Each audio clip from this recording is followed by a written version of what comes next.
Sí, quiero comenzar a tiempo para no salir demasiado tarde. Yo sé que tienen que subirse en camiones y cosas. Entonces, vamos a tratar de terminar no más tarde que a las 8:45. ¿Tienes un micrófono? ¿Mande? Micrófono. No, yo creo que está bien. Lo tiene aquí cerca. Sí, yo no creo que son necesarios para aquí. Pero gracias. Ok, entonces, ¿alguien tiene alguna pregunta de lo que hemos hablado o cualquier otro tema antes de comenzar? El domingo, tenía una el domingo.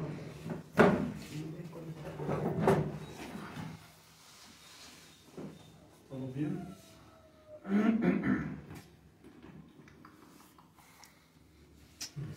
Entonces, hoy quiero hablar sobre lo que significa ser humano. O sea, lo que significa de que somos humanos. ¿Y qué significa esto en la Biblia?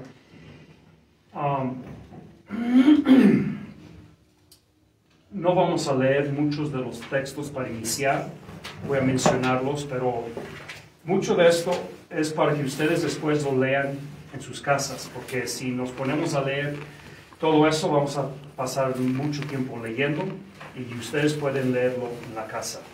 Pero el texto relevante a este tema en la Biblia, en realidad hay bastantes, pero el texto en la cual vamos a estar considerando es la epístola de Pablo a los Romanos.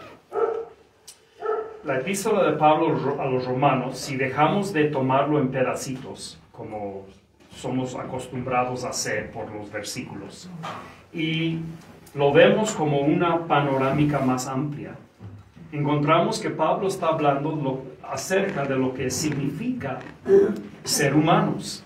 ¿Qué significa esa cosa de que somos humanos? ¿Y cómo entra esa realidad en la obra redentora de Jesucristo? Si empezamos a leer Romanos capítulo 1, capítulo 2 especialmente, Pablo inicia la epístola diciendo que el mundo se ha deshumanizado, especialmente el capítulo 1. Si se acuerdan, en el texto Pablo está diciendo que han ido de soberbia hasta se han degenerado en todo tipo de pecado, dice hasta el punto de la perversión del sexo, de su sexualidad y la perversión aún de su identidad.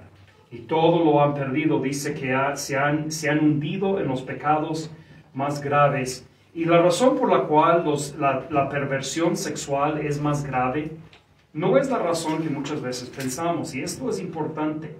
Y lo hemos comentado y quizá no sé todavía si ya alcanzamos a hablar de este tema más ampliamente, pero déjame darles una versión breve, por si no hablamos del pecado específicamente en un tema amplio. El problema que tenemos los evangélicos cuando hablamos del pecado es que lo consideramos solamente desde un punto de vista de pureza. Que el pecado es una impureza, es una contaminación, ¿sí? Y lo vemos en el sentido de que tenemos que lavarnos, tenemos que purificarnos. Y como metáfora no es mala esa, es mejor que ver el pecado como noble o bueno, pero no es la manera que la Biblia maneja el pecado por la mayor parte. Hay algunos lugares donde encuentras eso, por ejemplo, cuando dice, si tus pecados fueran rojos como el carmesí, llegarán a ser como blanca lana. David dice, lávame con hisopo y seré limpio. Hay eso, y obviamente los humanos siempre han visto el pecado en relación a algo con impureza, pero entonces no es que está mal eso, pero es una perspectiva demasiado reducida. Y el problema es que en la doctrina evangélica y también católica realmente, pero no importa eso a nosotros. Nosotros necesitamos fijarnos primero en nosotros. En la doctrina evangélica, esta idea de pecado como impureza domina la doctrina y domina la manera que tratamos con el pecado y los pecadores. Es la razón por la cual es tan fuerte la respuesta de que si alguien hace mal, nos separamos de ellos, los sacamos y yo creo que lo hacemos de forma exagerada. Hay cierto punto cuando esto es necesario, porque 1 Corintios señala que hay ciertas cosas que no podemos permitir. Ahora, yo no creo que es como la mayoría lo interpreta. ¿Sí? Lo que yo creo que Pablo está diciendo en 1 Corintios 5 es que cuando rehúsan reconocer que es pecado, rehúsan admitir, o sea, cuando viven como si lo que están haciendo mal es bueno, es cuando tenemos que separarnos de aquellas personas. No es cuando hacen pecado, sino es que cuando quieren pintarlo como bueno en vez de admitir que está mal. Entonces, cuando alguien, digamos, fornica, muchas iglesias evangélicas dicen, pues entonces hay que botarlos de la iglesia porque son fornicarios. Yo no creo que es lo que él está diciendo. Yo no creo que eso es si vemos eso en contexto, yo no creo que eso es lo que está diciendo. Ahora, si ellos dicen, no, amor es amor y no hay nada malo con esto, aquí está el problema. Ahí es donde tenemos que decir, cualquier que se llama hermano y no quiere ver que está mal lo que está haciendo, entonces vamos a tener problema. Y ahí es donde tiene que haber separación. Pero porque hemos visto el pecado como una cosa de pureza, entonces tratamos a los pecadores como manchas, que tienen que ser corridos, que tienen que ser lejos de nosotros. Y quizá eso parece como un punto de santidad, pero el problema con esto es que nos da una perspectiva sobre pecadores que es demasiado como los fariseos y no suficiente como la actitud de Cristo. Cristo nunca estuvo de acuerdo con pecado. Él nunca solapó el pecado. Pero Él nunca tampoco, y lo encontramos siendo tan juicioso sobre los pecadores. Y el ejemplo más famoso probablemente en las Escrituras es en Juan 8, cuando traen a la mujer adúltera y ellos la quieren apedrear. Cristo no dijo, no, mira, amor es amor, no le haga nada. No fue su respuesta. Su respuesta fue, no pecas más. Él nunca, es igual con la mujer samaritana, ¿verdad? Él señala de forma muy generosa, de forma muy de buena onda, se puede decir. Le señaló que estaba en pecado. Dijo, traiga a tu marido, sabiendo que ella estaba viviendo en una situación no de matrimonio. Y luego ella misma se incriminó y dijo, no tengo marido. Y Cristo dijo, pues entonces has dicho bien, has hablado honestamente, porque has tenido 5 maridos y el que ahora tienes no es tu marido. Entonces vemos ahí en Cristo estas dos ocasiones, una manera de tratar con pecado que no es solapar, pero tampoco es la de los fariseos, de apedrearlos, como en el caso de la mujer adúltera de Juan 8, ni tampoco dar la vuelta a los que consideraban impuros, como lo que pasó en la parábola del buen samaritano. Entonces vemos en Cristo una diferente manera de responder, donde el pecado no es minimizado, pero donde el pecador no es visto como una contaminación. Y esta es la manera que los judíos veían a todas las personas que consideraban pecadores. La razón que los judíos no comían con gentiles es porque creían que los gentiles eran contaminados.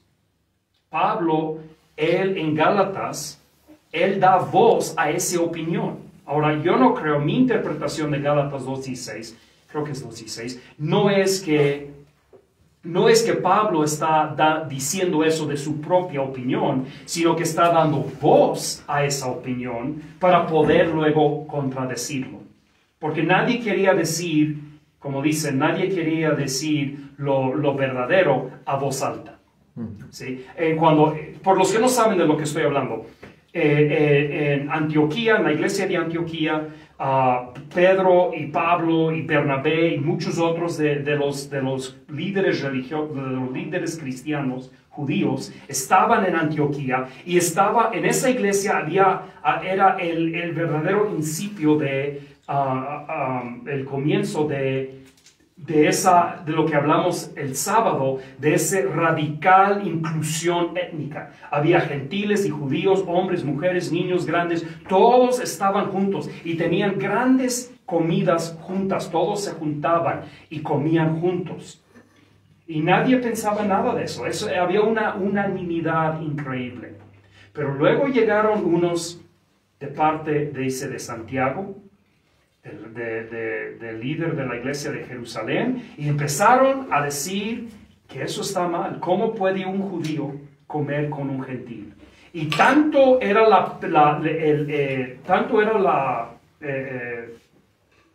¿cómo se llama? La presión, tanto era la presión de estos judíos. ¿Y por qué tanta presión tuvieron? Porque estaban hablando a la cultura de Pedro. Por más que Pedro había sido educado en su cerebro en Hechos 10, cuando fue a Cornelio y todo eso, él en su cabeza sabía algo, pero tenía una vida de cultura pensando que. Ahora, nadie quería decirlo a voz alta. Entonces Pablo lo dijo por ellos a voz alta.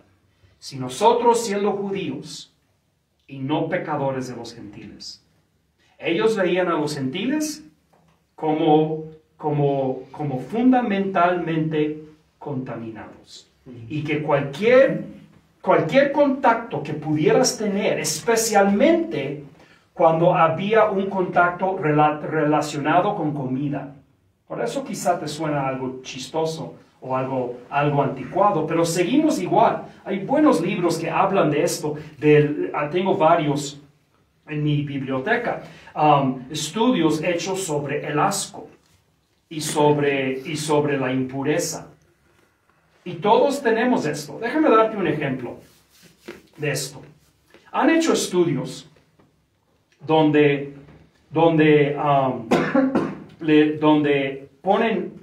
hacen preguntas morales a los que traen para hacer el estudio. Se juntan, ¿cómo les llaman? A los que integran un estudio. ¿Los integrantes? Okay.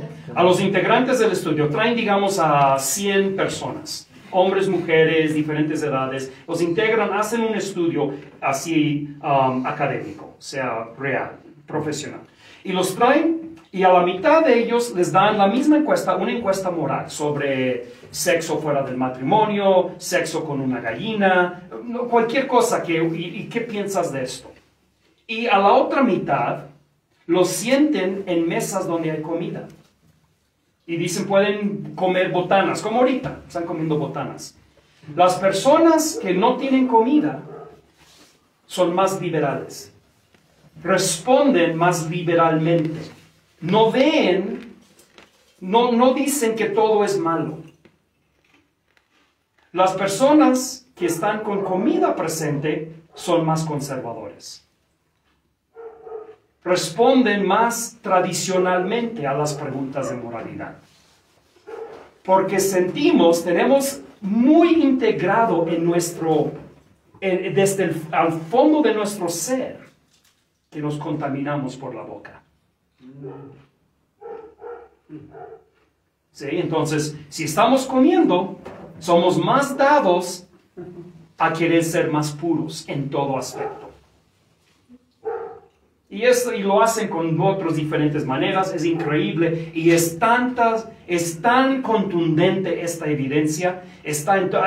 Hay un libro excelente si tú quieres leer más. No tengo tiempo para entrar mucho en esto, pero si tú quieres, hay un libro escrito por un sociólogo que se llama, es un sociólogo ateo, pero él se llama Jonathan Haidt. Y él escribió un libro que se llama La mente de los justos. La mente de los justos. Y él tiene muchos, en sus notas al pie de margen, él tiene muchos de esos estudios, y él muestra que nuestra reacción a cuestiones morales tiene todo que ver con nuestra cultura y nuestro ambiente. Por ejemplo, si le haces una pregunta a una persona sobre moralidad, vas a encontrar que tienen, digamos, una cierta línea de respuesta. O sea, les preguntas, ¿tú qué piensas de un hombre que se mete en una relación sexual con su madrastra? Muchos, especialmente si son jóvenes, digamos, universitarios, van a decir, pues mira, mientras que los dos son adultos y a nadie están dañando, cosa de ellos. Pero luego traen a gente y les hacen la misma pregunta, pero antes de hacerles la pregunta, les dan ¿cómo se llama? Sanitizante. Sanitizante de manos. Dicen, mira, por favor, sanitiza las manos antes de empezar. Entonces lo hacen, se sienten, les hacen la misma pregunta y casi todos dicen, no, eso estaría mal.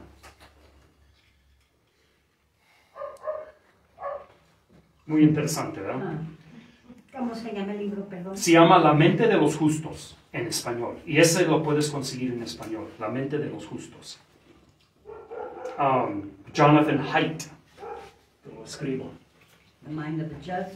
Right? Ajá. Creo que es así. Oh, no, creo que es Haidt.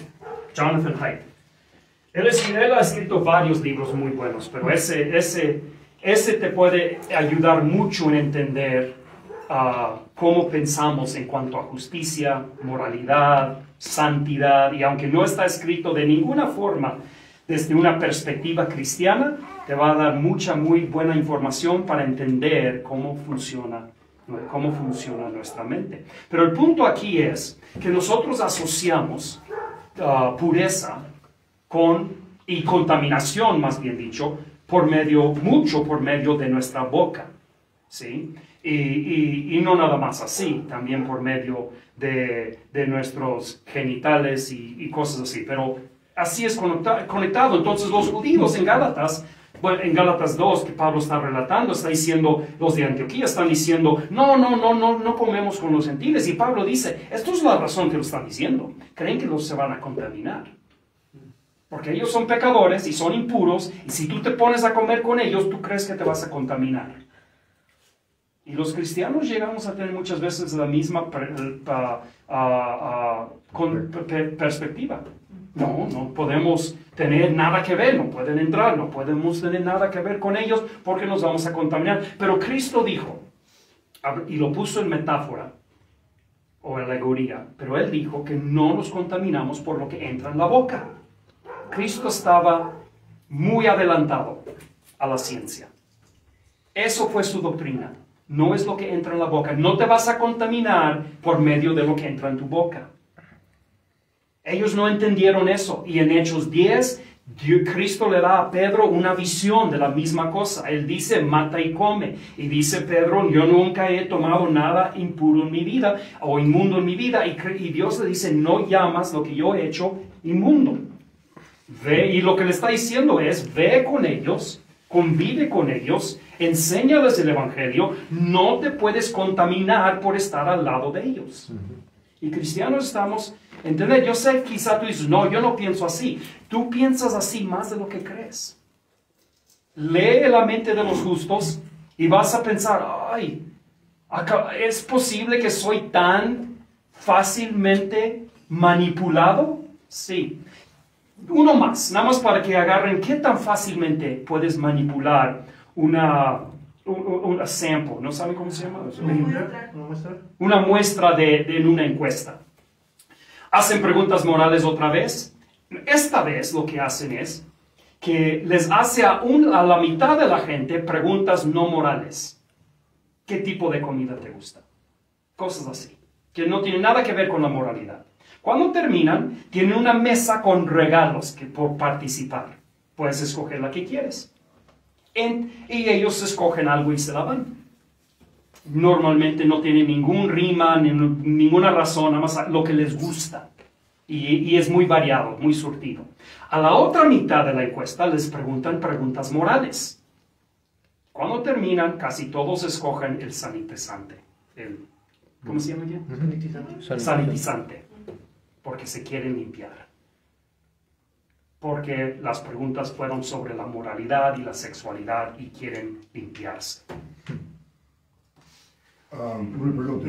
Pedro y los otros que no quiso meter con los gentiles, ¿es por la contaminación física? Bueno, ellos ¿Salud? ¿De qué? no, ellos no tenían esa idea. Tienes que recordar, en los tiempos de ellos no tenían la idea de que te enfermabas por contaminantes que metían en tu boca. Eso es uno de los anacronismos. ¿Saben lo que es un anacronismo? No. Anacronismo quiere decir algo que está fuera del tiempo. Entonces, por ejemplo, si hay una película, imagínate, hay películas donde hacen eso al revés. Hay una película del viejo oeste, de los 1700, y de repente un vaquero saca un teléfono celular. Donde obviamente ningún vaquero de los 1800 tenía un teléfono celular. Y lo hacen como broma. Por ejemplo, creo que hacen algo similar en Blazing Saddles. Es una película muy famosa donde hacen eso, donde meten cosas modernas dentro de supuestamente un tiempo que no había. ¿Sí? Son anacronismos. Nosotros muchas veces somos anacronísticos en cuanto a nuestra lectura de la Biblia. Por ejemplo, Dios en el Antiguo Testamento prohibió, la ley de Moisés, mejor dicho, prohibió comer carne de puerco. Nosotros decimos, es porque carne de puerco, si no lo cocinas bien, te puede dar esta enfermedad, si haces esto. Esto no era la razón. No era la razón. No lo fue. Porque no había ningún concepto de eso. Eso es un concepto muy moderno. Entonces, la idea de que ellos estaban preocupados de enfermedades y cosas así, esa no es la razón. Eso se trataba de pureza moral. Y aún hasta el día de hoy es así. Los estudios muestran que el asco que nos da, por ejemplo, déjenme darles un ejemplo. Muchos de ustedes, bueno, yo no sé de ustedes, muchas personas con quien yo he hablado, no les gusta la carne de res a término un cuarto. Lo quieren, dicen, cocido. ¿Sí? No quieren ver, dicen, no quiero ver sangre. Les da asco ver eso. ¿Sí? Pero eso de veras no tiene nada que ver con salubridad. Lo justifican así. Yo no estoy diciendo que es saludable o no, no es el punto. El punto es, y esto lo puedes ver si lees, por ejemplo, ese libro, yo te lo voy a explicar también. Esto no es nada más mi opinión. Tú llegas a esa conclusión antes de pensar en las justificaciones. Luego justificamos nuestro asco con ciencia, con medicina, con esto, pero en realidad no es nada de eso, porque yo puedo comprobarte que un carne de res cocido a 125 grados Fahrenheit, no sé cuánto es en Celsius, pero 125 grados Fahrenheit, es completamente saludable comer, pero está completamente roja. Y puedo demostrar a muchos que me dio, no sé a ti, pero muchas personas que me han dicho, no me gusta ver la carne así, comen, ¿cómo se llama ese plato de carne molida, cocida, entre comillas, con limón? No. Tártara, sí, carne tártara. Dicen, sí, es así, pero no está roja, pero no está cocida.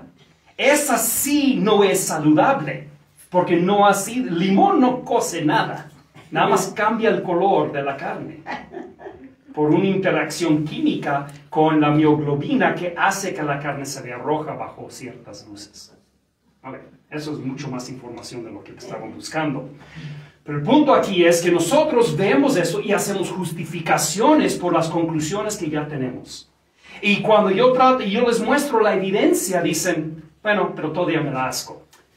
Está bien. Sí. Pero entiende que tu asco viene de algo mucho más profundo que la ciencia. No piensas es que nosotros hoy en día somos tan avanzados en la ciencia.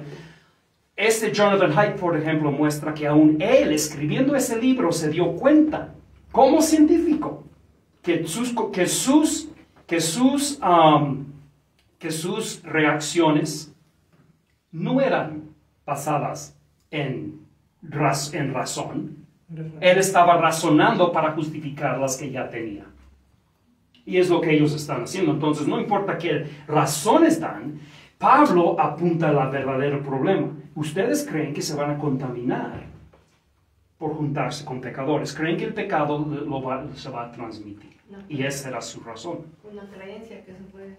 Ni eres una creencia, es una transmisión que no lo han pensado. Todo pensamiento que se puede dar o razón es posterior, es post hoc, es posterior a el hecho de que ya tienen eso. Esto viene de cultura y viene de la mente normal, natural, humana. Ellos en los estudios muestran que aún bebés tienen estas reacciones, los cuales no lo están pensando de ninguna forma. Es muy integrado a nuestro ser. Ahora, él te va a dar razones de la evolución, diciendo que esto fue un producto de la evolución y es la razón que la raza humana pudo sobrevivir por tener estas preconcepciones que no tuvo que justificar. Yo no creo que esa es la respuesta correcta, pero eso es lo que te voy a decir. Pero el punto es que está tan arraigado en nuestra manera de pensar. Entonces no debemos pensar los cristianos que de alguna manera estamos arriba de eso. Debemos ver que muchas veces nuestra reacción, nuestra intuición de alejarnos de gente, no es santidad justificada, no es santidad razonable, es el deseo de no contaminarnos. Y eso no estoy hablando de decir, es que yo tengo una debilidad hacia el alcohol, entonces yo no debo juntarme con alcohólicos. No estoy hablando de eso. Eso es razonable y es muy inteligente. Y si tú tienes debilidad a ciertas cosas, no debes acercarte por ti. Pero esa no es la mayor razón que los evangélicos se apartan de pecadores. Es por el asco y por creer que somos santos. Ellos son inmundos y van a robarnos, quitarnos, contaminar nuestra santidad. ¿Sí me explico? Yo tengo que pelear en mí mismo a los borrachos. Ellos hicieron a sí mismos. Así es, sí. Y yo no tengo paciencia con eso. Sí, exactamente. Eso es buen ejemplo. Y eso no es la actitud de Cristo. Y yo racionarlo, ellos no van a recordar ni entender lo que estoy hablando, entonces ¿por qué? Sí, esto sería la justificación por algo que de veras viene de otro punto. Y cuando examinamos de dónde de veras está saliendo, nunca es de un lugar bueno. Por eso no queremos examinarlo. Porque encontramos algo muy feo dentro de nosotros, de dónde viene. Yo no hubiera tomado esa decisión. Yo soy de más control y más inteligencia. Yo soy de más digno. Ellos casi son animales. Cosas así. No digo que ese es de tu pensamiento, pero son pensamientos por el estilo. Y es lo que Pablo está diciendo en Gálatas. Él dice, ustedes piensan esto. Somos judíos naturales. No somos pecadores de los gentiles. No doy limosna a ellos. Sí, porque no lo merecen. En mi opinión. Sí, no, yo estoy dando voz a lo que estás diciendo, exactamente. Y yo puedo recomendarte libros donde hablan de eso, de la razón que la gente dan y no dan ayuda a las personas y cómo es que juzgamos esas cosas. Hay muchos estudios sobre esto. Es la razón que digo que necesitan leer. Y no necesitan leer libros cristianos. Es una lástima que muchos cristianos, o muchos de los que están haciendo estos estudios importantes, no son cristianos. Es lamentable que no es así. Los cristianos deberían estar pensando en estas cosas profundamente, en vez de nada más tratar de dar versículos de la Biblia como respuestas. La Biblia habla de estas cosas, pero no es lo único que habla de estas cosas. No está mal encontrar una respuesta bíblica, pero no puede ser la única respuesta. Porque en tal caso, no necesitas más que la Biblia para reparar tu coche. Dicen, es que no necesitamos más que la Biblia para entender la psicología humana. Ok, está bien. Entonces no necesitas más que la Biblia para poder lanzar un cohete y llegar a la luna. Nada más con la Biblia debes poder hacerlo. ¿Qué diferencia hay en esas dos cosas? ¿Tenías una pregunta ahí atrás? Sí. Regresando al tema anterior de lo de la contaminación de la boca, no se supone, o en dado caso, a nosotros no nos volvería el hecho de poder contaminar por el simple hecho de evitar a esas personas, no estaríamos tratando, o bueno, no estaríamos tratando, sino estamos haciendo lo mismo, o sea, estamos contaminándonos desde adentro. ¿Por qué? Porque estamos evitando a esas personas que no queremos que nos contaminen. ¿No? Sí, entiendo lo que Entonces, estás haciendo. pues funciona de esa manera. O sea, el hecho de que nosotros como cristianos no queramos convivir con esas personas, a nosotros no nos hace también contaminados. Esa sería una muy buena manera argumentativa para verlo. Yo no creo que es técnicamente correcto, pero eso es una muy buena manera como para voltear la mesa sobre el asunto. Entonces es un muy buen argumento o apologético sobre, o sea, estás volteándole la mesa y diciendo, y Cristo más o menos hace eso. Él dice, no es lo que sale del hombre que le contamina, sino no es lo que entra al hombre que le contamina, sino lo que sale del hombre. Y lo que él está haciendo ahí se llama una herramienta retórica. Entonces él está volteándole la mesa, aunque técnicamente no es exactamente preciso cómo lo expresas, porque no nos contamina. Yo creo que necesitamos alejarnos un poco del lenguaje y pensamiento de contaminación. En mi opinión es impreciso pensar en el pecado y pensar en el mal como nada más como contaminación. Creo que esa es una área de esto, es una parte, pero nada más es una parte. Necesitamos ver el pecado como algo más amplio. ¿Sí me explico? Okay, mande. Es que, por ejemplo, en el mundo va a haber personas, yo era de ese mundo, y de acuerdo a la cultura, como crecí, a lo que observé, fue que yo fui adquiriendo cierto comportamiento, tal vez no inicialmente razonado, sino simplemente por inercia. Y si yo me mantengo como apartado de todo eso por pensar que me contamino, pues entonces nunca podríamos ser salvados por los que estamos en el mundo, porque muchas veces no es por ignorancia que crecemos con esa cultura, con esa forma de pensar. Ahora lo que entiendo es que nos está invitando a que ya estando en Cristo con otra visión, con otra forma de ver la vida, quitando ese velo que nos obstruía la mente y el cerebro, nos debemos de preparar para analizar aún lo que culturalmente hacíamos, aunque todavía podamos estar haciendo tal vez, ¿es correcto? Sí, exactamente. No puedo alejarme, me tendría que salir de este planeta. Sí, y no nada más es no alejarse, obviamente el alejamiento inicia físicamente, pero uno puede estar en el mismo cuarto y hasta abrazarlos, pero como él expresó, tú lo mereces, fue tu culpa, o porque tú lo escogiste, de veras no. Todo eso es una manera de alejamiento.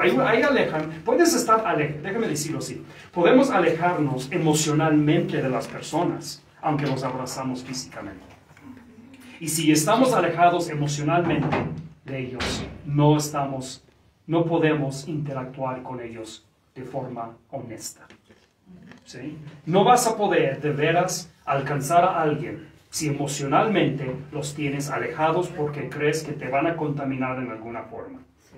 ¿Sí? Y otra vez yo quiero enfatizar, yo no estoy diciendo que no debes tú reconocer debilidades y decir, esto no eres tú, soy yo, pero tengo una debilidad que no me permite. Por ejemplo, yo no creo que un hombre, yo creo que un varón debe tener mucho cuidado queriendo alcanzar a las prostitutas, porque es muy peligroso. ¿Sí? Es la razón que muchas iglesias que tienen ministerios a las prostitutas son las mujeres de la iglesia que encabezan ese ministerio.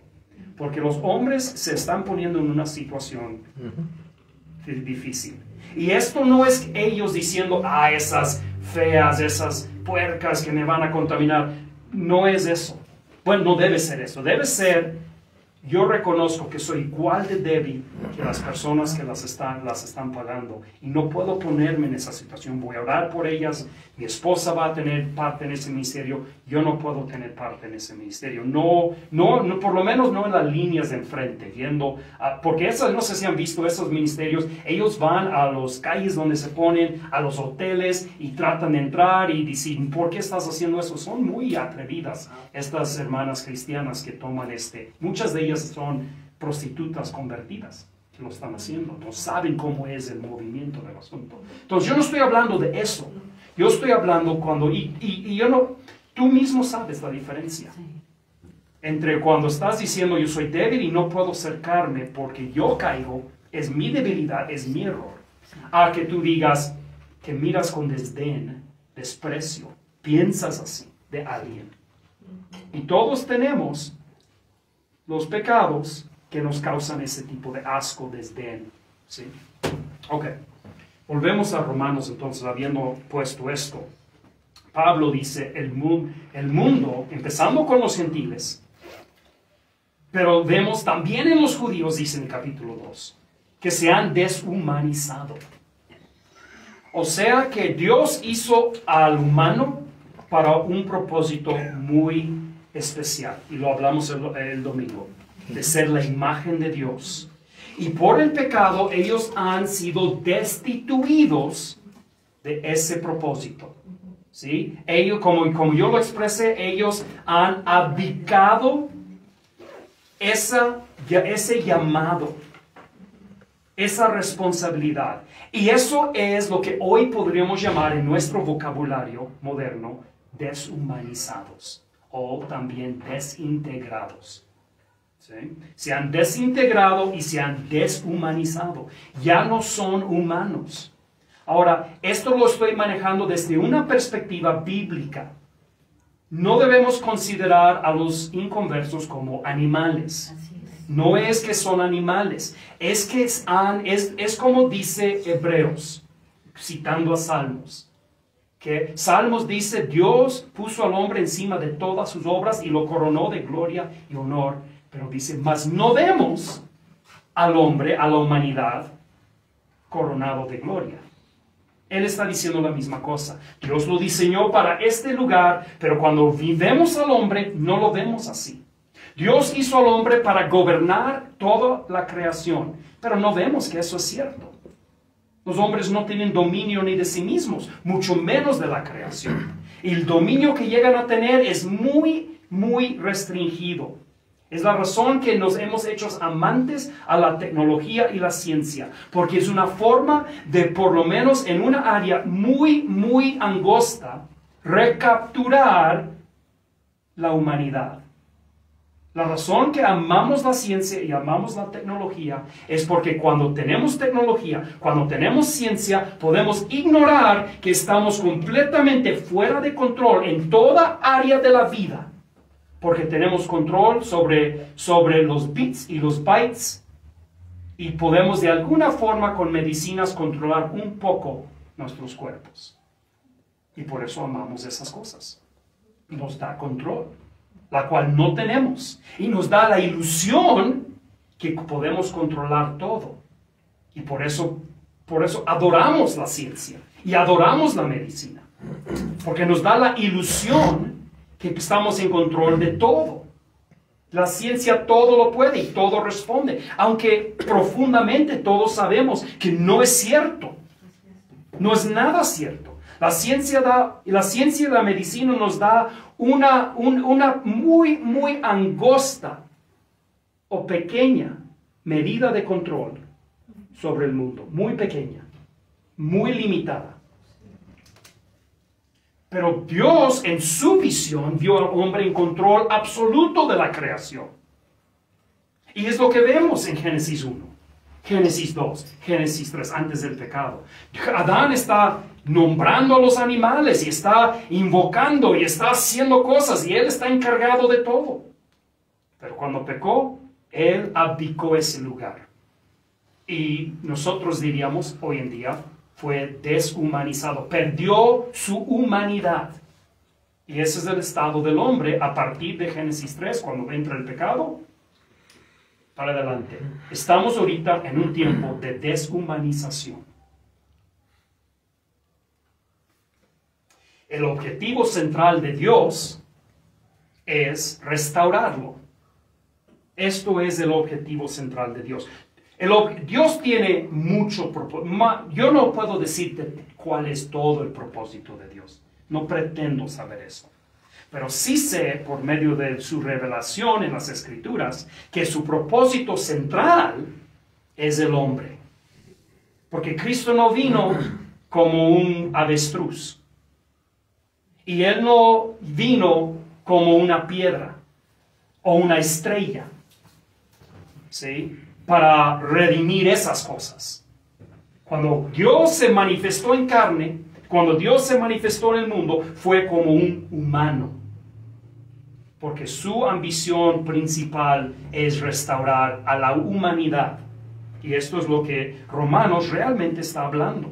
Por eso Pablo inicia enseñando de dónde viene de esta deshumanización y cómo parece. Y luego él entra del capítulo 3, 4, 5, 6, 7, 8 adelante hasta el capítulo 10 para revelar, para enseñar cómo es que esta restauración de humanidad va a suceder, cómo se va a ver.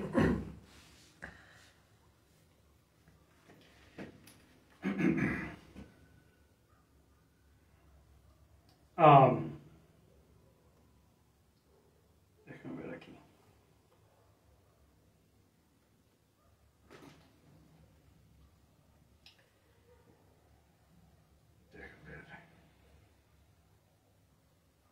Entonces,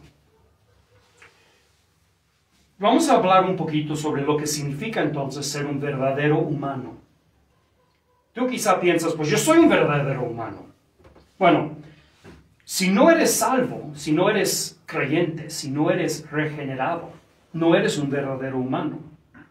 Yo sé que en el mundo secular esto no aplica, pero como lo ve Dios, no eres un verdadero humano.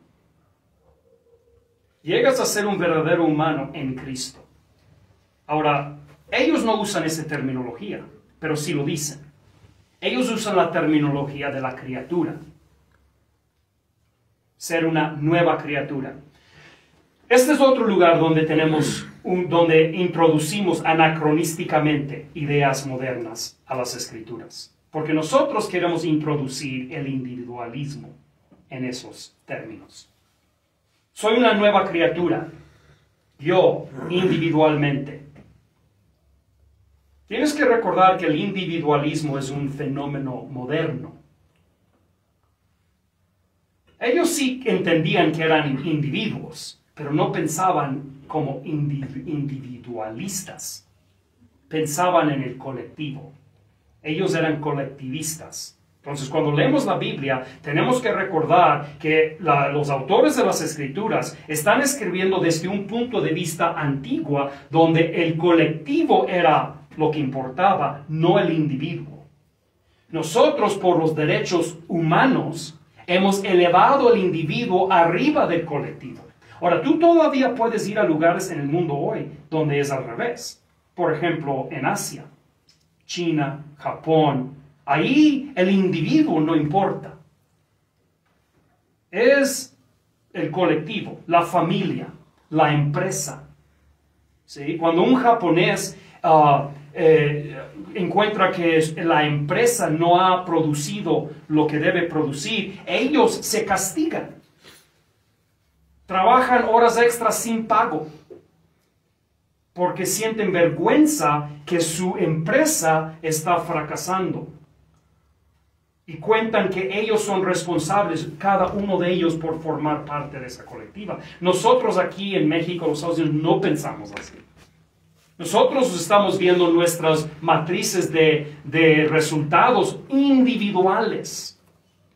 Y aun cuando vemos cómo está haciendo la compañía, siempre es con el trasfondo de, bueno, yo no soy responsable, yo hice mi parte. A ver, ¿quién no está haciendo su parte? Vamos a corregir eso. Los japoneses tienen un dicho, y a mí me gusta, lo he usado por muchos años en la iglesia, pero los japoneses tienen un dicho que dice, no arregles la culpa, arregle el problema. Pero nosotros somos al opuesto. Cuando hay algo que no funciona, queremos saber quién es culpable. Es la diferencia entre colectivismo e individualismo. Entonces nosotros muchas veces en los textos que hablan de la nueva criatura, queremos meter la idea del individualismo y queremos decir, dentro de mí individualmente hay una nueva criatura. Cuando tú lees especialmente Romanos, él no está hablando así. La nueva criatura no es algo individual.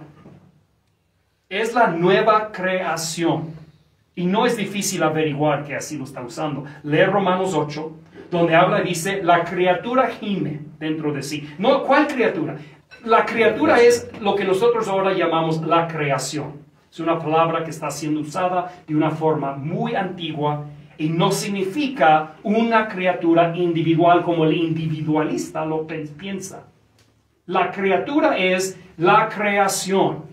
Todo lo que es lo que gime. Lo que quizá hoy en día llamaríamos, aunque no técnicamente muy correcto, llamaríamos el universo.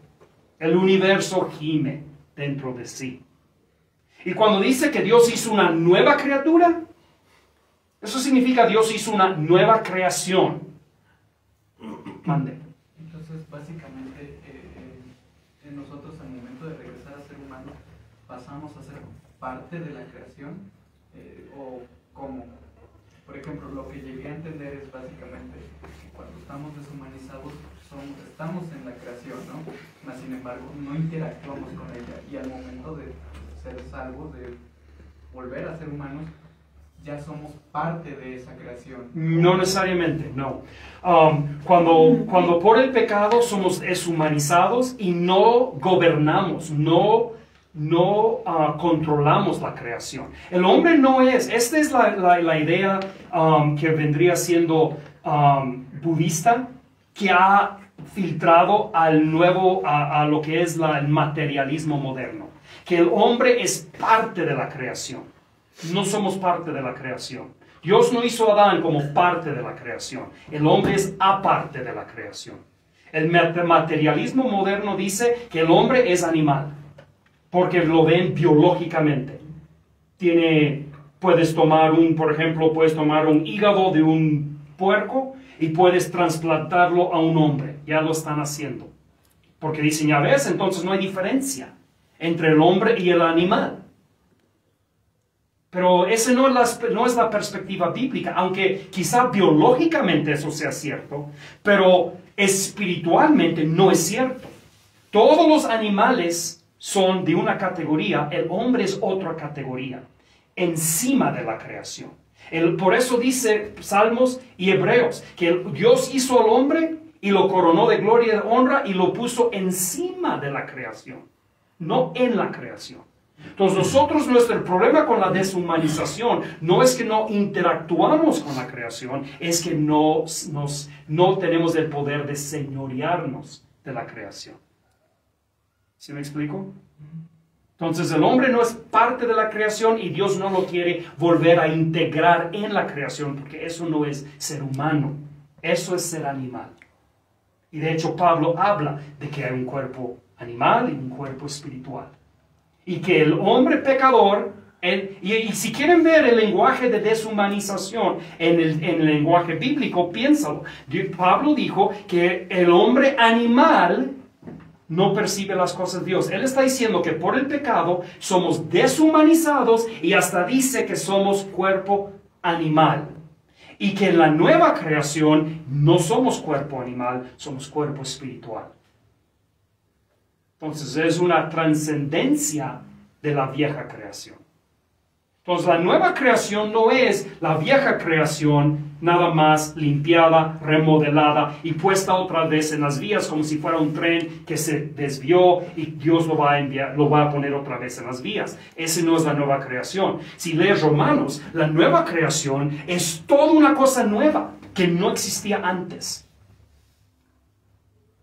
Pablo, el autor de Hebreos, él lo pone de esta forma. Él dice que él va a llamar las cosas que no son como las que son.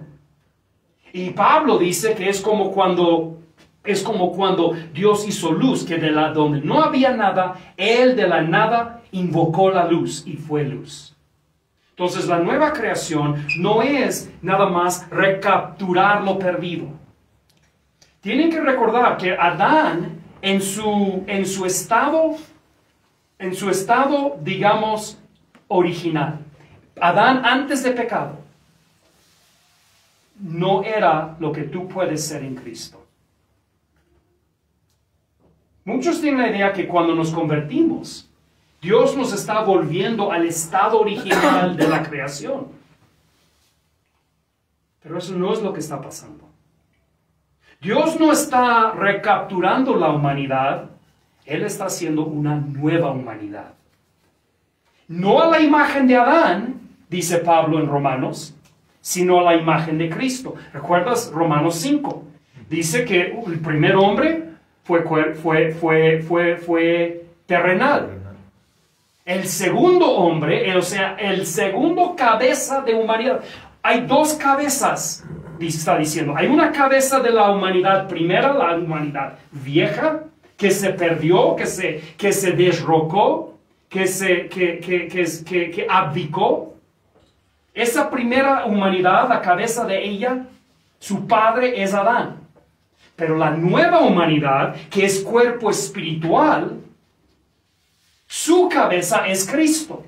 Cristo no está viniendo y diciendo, bueno, yo voy a recapturar lo que Adán perdió. Él viene y dice, yo voy a hacer una nueva humanidad y voy a invitar a que tú salgas de la deshumanización y entras en una nueva humanidad. Y por eso encontramos tanto hipérbole en los escritos de Pablo cuando él habla de esta cosa. Por ejemplo, en Efesios. Y si tú lees Efesios, él habla de esto también. Y habla con palabras hablando de la sobreabundante y de sobremanera. Y que la grande cosa todo es hipérbole. Porque él está viendo, mira, una cosa sería que Dios llega y dice, la humanidad se desvió, déjame ponerles otra vez en el camino. Pero todo como era, vamos a volver el reloj al Edén. Eso no es lo que él hizo. Él viene y dice que va a hacer una nueva cosa. Dice, cosa que ojo no ha visto y oído no ha oído, ni ha subido en la mente del hombre, algo que nunca nadie había pensado. Una nueva criatura, o sea, una nueva creación. Y cuando entramos en Cristo, entramos en toda una humanidad nueva. Una de las distinciones entre la humanidad nueva en Cristo y la humanidad vieja en Adán, aún Adán antes de pecar. Comparemos Adán sin pecado con Cristo. Y una de las grandes distinciones entre esas dos es que en Cristo esa humanidad es incorruptible. Y la humanidad de Adán, aún antes de pecar, obviamente fue corruptible. Porque se corrompió. No necesitamos más evidencia que la evidencia de nuestros ojos. Entonces, ¿de qué nos serviría volver a la humanidad de Adán si es una humanidad corrompible? Lo que Dios está haciendo es una humanidad que no puede corromperse. Es incorruptible. Pero, por ejemplo, entonces, como tal cual usted lo dijo, no va a rescatar nada de la antigua creación, ¿no? Entonces, si nosotros somos parte de esa antigua creación, no es pesimista ni mucho menos, ¿no? Pero me surge esa duda. No se supone que a pesar de que nosotros nos entreguemos a Cristo y todo eso, no tendría por qué sacarnos de esa vieja humanidad, porque pertenecemos a esa. Entonces, pues simplemente sería un borrado y empezar de nuevo, ¿no? Pero no es lo que está haciendo. Pero entonces, ¿por qué tal cual lo dijo, no va a agarrar cosas de la antigua creación y las va a limpiar? Exactamente. Y las va a poner en la nueva creación. Entonces, pues yo al ser de la antigua humanidad, de la antigua creación, pues yo soy débil, ¿no? Yo soy corrompible, ¿no? Mi moral es corrompible, sí, ¿no? Mi justicia es corrompible. Pero si yo me entrego a Cristo, pues todavía tengo la decisión de corromperme o no corromperme. Ok, vamos a llegar a eso en un momento, pero déjame déjame aclarar lo primero que dijiste y a ver si al final, cuando llego a ese punto, no te aclara lo segundo, ¿sí? De cerca de si tu moral después de entregarte a Cristo es corrompible. Pero déjame llegar a lo primero. Y lo que estoy diciendo aquí no es que Dios va a quitar todo lo viejo, pero cuando yo digo que no lo va a limpiar y nada más poner otra vez en la misma vía, eso no lo va a hacer. Pero lo que quiere hacer es que quiere tomar toda la creación y lo quiere transfigurar, lo quiere transformar. No limpiar. Limpiar significa dejarlo fundamentalmente igual, pero quitarle la contaminación externa. Es la razón que dije que debemos tratar de alejarnos un poco del vocabulario de pureza. Porque tenemos la idea de que lo que Dios puede hacer es tomar lo viejo, limpiar lo que se le ha pegado de feo, de sucio, y luego ya ponerlo en camino otra vez. Dios no está haciendo eso. Lo que Él sí está haciendo, no nada más con los hombres, no nada más con la humanidad, pero con toda la creación. Y es lo que habla Romanos. Si lees Romanos, Pablo lo explica muy bien. Él va a tomar el cuerpo de corruptible y lo va a vestir de lo incorruptible. Él dice que lo va a desvestir y vestir de nuevo. O sea, lo va a rehacer. La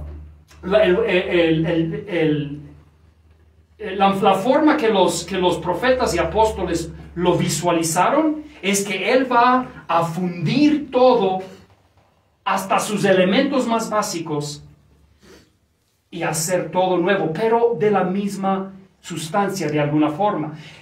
Y nos da un ejemplo muy concreto. Hay un ejemplo bíblico muy concreto de lo que Él quiere hacer, y es la resurrección de Cristo. Piensan en la resurrección de Cristo un momento en relación a esto. Porque Cristo es nuestro, dice Hebreos, Él es nuestro primicia. ¿La primicia? No, bueno, Él es la primicia, pero Él es nuestro precursor. Sí, es la palabra en español, el precursor. Él es nuestro precursor. Él es el prototipo. Sería nuestro idioma de hoy. Cristo es el prototipo de lo que Dios está haciendo en nosotros. Efesios aclara eso. Dice, la operación de potencia que levantó a Cristo de los muertos opera en el que cree en Cristo. La misma operación de resurrección. O sea, lo que Dios hizo en Cristo, en la resurrección, es lo que Él hace en ti cuando tú crees. Exactamente lo mismo. No del mismo tipo, no metafóricamente. Dice, es exactamente la misma operación que levanta a Cristo de los muertos, es la que opera en nosotros cuando creemos en Cristo y nos levanta de los pecados. Lee Efesios, lo dice claramente. ¿Ok? Entonces, ¿cuál es el ejemplo de este prototipo de Cristo? Cristo Jesús, antes de morir, antes de resucitar, tenía un cuerpo igual como tú y yo. Un cuerpo animal. En el sentido de que Él era hijo de Adán también. Su cuerpo era normal. Cuando Él resucita, nos da muchas diferentes visiones de Cristo o apariencias de Cristo. Y relata en detalle cómo era ahora su cuerpo. Y era completamente distinto. De una forma, recuerda, llegan primera vez a la tumba y lo ven y no lo reconocen. Era irreconocible. Estas eran las personas que habían vivido íntimamente con Él por 3 años y no lo reconocieron. Y de repente lo reconocían. Y luego no, y luego sí. Podía estar entre ellos, lo podían tocar, podía comer pescado y de repente podía atravesar paredes. Tenía un cuerpo, lo que la Biblia llama glorificado. Y eso no quiere decir que resplandecía necesariamente. Quiere decir que es lo que habla Pablo en Romanos. Tenía un cuerpo espiritual. Eso no quiere decir que no tenía cuerpo. Quiere decir que su cuerpo era completamente diferente. No era de las leyes de esta naturaleza. Eran las leyes de otra naturaleza. Lo que Pablo llama la nueva criatura. Imagínate, para ponerlo en términos, aunque no son precisos, pero para darte una alegoría en términos, digamos, de la ciencia ficción, imagina otra dimensión, donde las cosas no funcionan como funcionan aquí. Donde arriba no es arriba, abajo no es abajo, donde hay 4 dimensiones en vez de 3, cosas así, algo por el estilo. Y alguien que viene de esa otra dimensión a la nuestra, lo veríamos dentro de las 3 dimensiones que podemos nosotros percibir, pero Él actuaría dentro de 4 dimensiones de su realidad. Cristo más o menos está haciendo esto. Él dice que se hizo cuerpo celestial. Y cuando Cristo, después de la resurrección, interactúa en nuestra realidad actual, Él lo pudo hacer desde el poder, en la potencia de su realidad espiritual o celestial. ¿Okay? Ese es el prototipo. Eso es lo que Dios quiere hacer con la creación, toda la creación. Él quiere transfigurar a cada uno de los creyentes y todo el universo a algo más elevado, que no se rige por las leyes que ahora rigen el universo. Él tiene toda otra categoría de lo que llamamos leyes físicas. Y aparte de eso, leyes morales y leyes intelectuales, leyes de la metafísica. Todo esto va a ser cambiado. Y va a haber partes donde tú ves y reconoces lo viejo. Cuando dice la Biblia que cuando vieron a Cristo, todavía tenía las marcas en sus manos. Pero luego dice Pablo, pero si lo conocimos según la carne, ya no lo conocemos así. Porque Él ya no es así. Entonces, es así, pero no es así. Muy complicado. Esta transfiguración va a suceder en este tiempo cuando creemos en Cristo. Ya está en operación. Ahora, aquí es donde entra lo que, según lo que Él está hablando. Pues, ¿qué tal de este momento? La Biblia dice en Efesios que esa operación ya está trabajando en nosotros. Mande. Es algo que hacemos diario, digamos. Es algo que Dios está haciendo diario.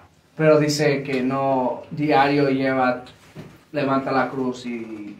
Sí, nosotros debemos actuar diariamente como si eso es real. O sea, esto entra en lo que hablamos un poco ayer. Nosotros debemos vivir cada día dentro de esta nueva realidad. Eso es lo que Pablo dice en Corintios, en Romanos, hablando de la nueva criatura. Que ahora que somos nueva criatura, necesitamos nosotros vivir como si esa nueva criatura es real y debemos vivir conforme a esas leyes.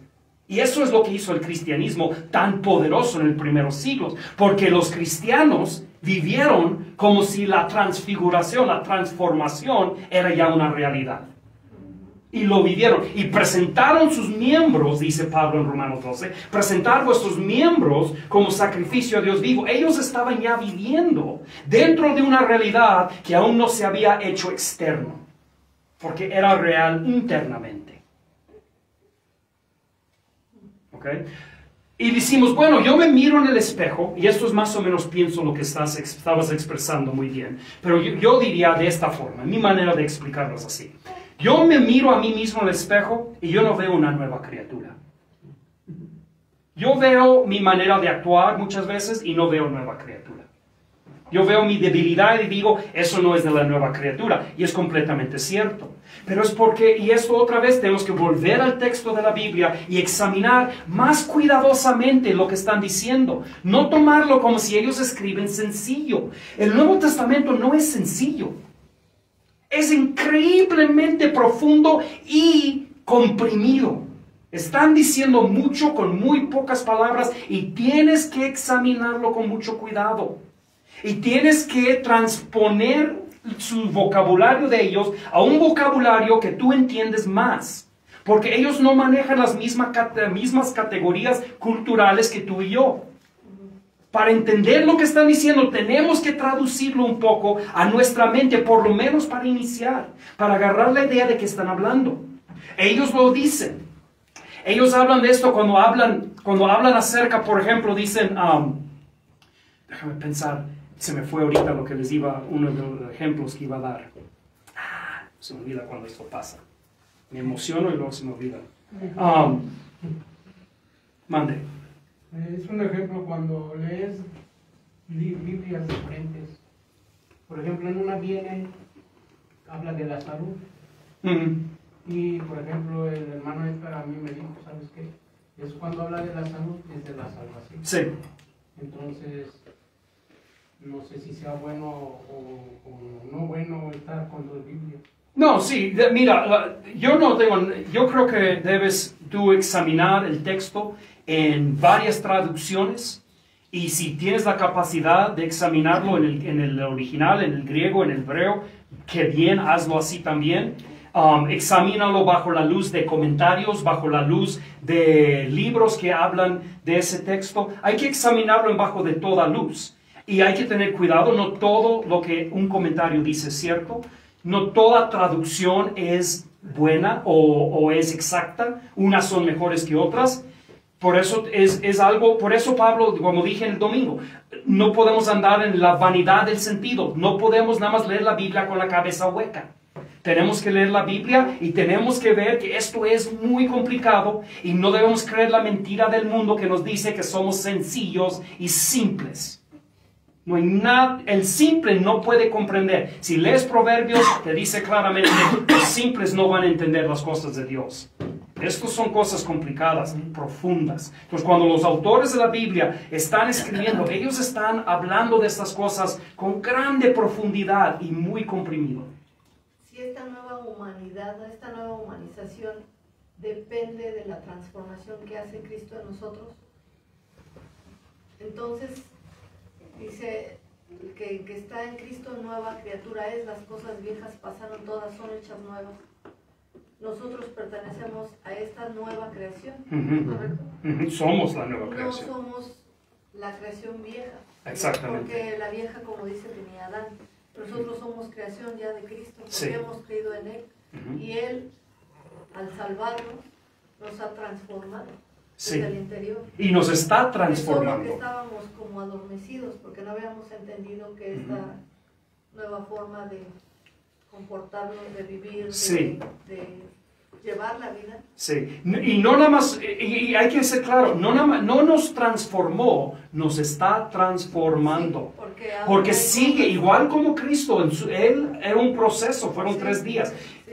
Nosotros estamos en un proceso, y eso me recuerda a lo que iba, el ejemplo. Uno de los grandes ejemplos de esto en la Biblia es el nacimiento.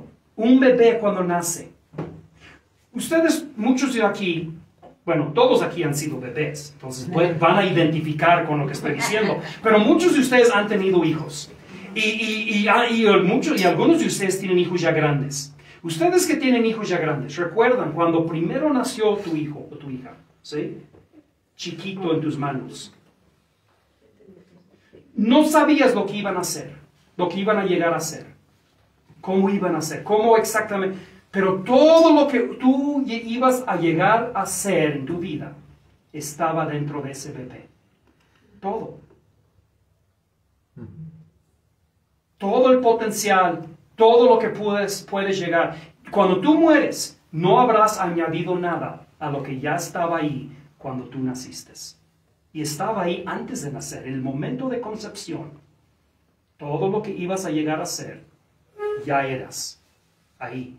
Y así estamos nosotros. La Biblia dice, somos renacidos, somos como bebés creciendo. Por eso nos está exhortando a crecer, madurar. Toma la leche, come la comida, madura, crece. Porque todo lo que podemos llegar a ser de transformados está en nosotros en versión de semilla. Y esa es otra alegoría que usa. La semilla, plantas una semilla y todo el encino está en una, como acorn. ¿Cómo se llama la semilla de un encino? La cosita. Una piña, No, ese sería pino. Lo que Encino cae es encima. el que ves en las caricaturas que tienen los squirrels. bellota, Bellota. bellota. Todo el encino está en la bellota. Todo lo que tú vas a hacer cuando eres perfeccionado en Cristo en un día, ya está en ti. Ya está ahí. Mande. Pero entonces, si ya es parte de nosotros, se supone que también podemos entrar en el mal, ¿no? Es como la alegoría que hizo de la semilla. Si yo planto un durazno, va a crecer un durazno, a pesar de todas las cosas que yo haga para que crezca un manzano, va a seguir creciendo un durazno. Entonces, ¿qué pasa ahí, no? O sea, como usted dijo, yo como bebé, pues yo ya tengo definido qué voy a hacer, qué fui y qué voy a hacer, ¿no? Entonces ahí también entraría el hecho de que estar perdido en cierto aspecto, o sea, ¿cómo interpretarlo?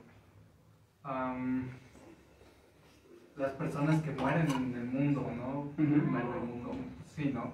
Entonces, ¿ellos ya estaban destinadas a morir en ese mundo? ¿O Estás traspasando de categorías, primeramente. Esto ya está, eso sería,